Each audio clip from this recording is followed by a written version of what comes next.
Hello everyone, I'm Ramon with Ramon at Home, and today I want to show you the beautiful wreath I put together for my DVD and private link series. If you want to see how I make this beautiful wreath, go ahead and go to Ramon at Home and click on the private link or DVD purchase, and I will show you step by step how to create it. It is a beautiful farmhouse style wreath with a welcome sign on the bottom that is made out of really resistible and waterproof cardboard, and along with beautiful peonies and ranunculus and lavender flowers that I think they're just exquisite.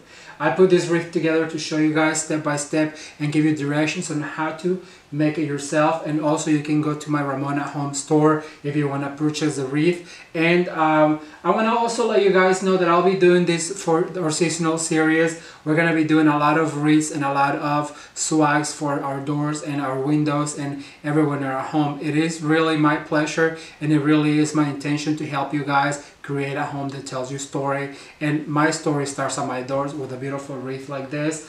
Like I said, I will put links on the description box into where to find all the materials for this wreath. You can also go to the store and purchase a physical copy of the DVD or a private link to watch the full tutorial on how to create this beautiful wreath. If you guys have any questions, please leave them in the comment section below. Don't forget to like this video and share with a friend, and don't forget to subscribe to Ramon at Home for future decorating ideas. I hope you'll go and watch this video and or get the DVD. I think you will enjoy it. Bye. Now that we have taped wires, what we're going to do is we're going to make a bow with really long tails. So the first thing I like to do is measure my tails, and the reason why I want to do that is because I'm going to do some ties on the back of or on the arms of my wreath. So I want tails to be about that long, so I want to go ahead and cut these tails and then put them aside and start with my bow. So I'm just going to go ahead and lay this down, and then I need another set of tails. So what I need to do for that is I measure smaller tails and start my bow right here.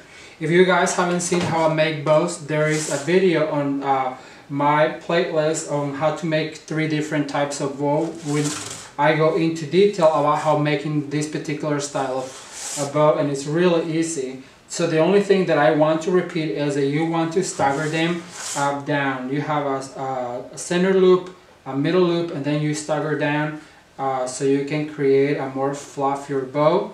And burlap is very reminiscent of the farmhouse style. You see it a lot in the farmhouse style decorating. That's why I wanted to add a little touch of burlap, and I always recommend you do that because it really adds that rustic feel to your wreaths with the rustiness of the form, and then also with the...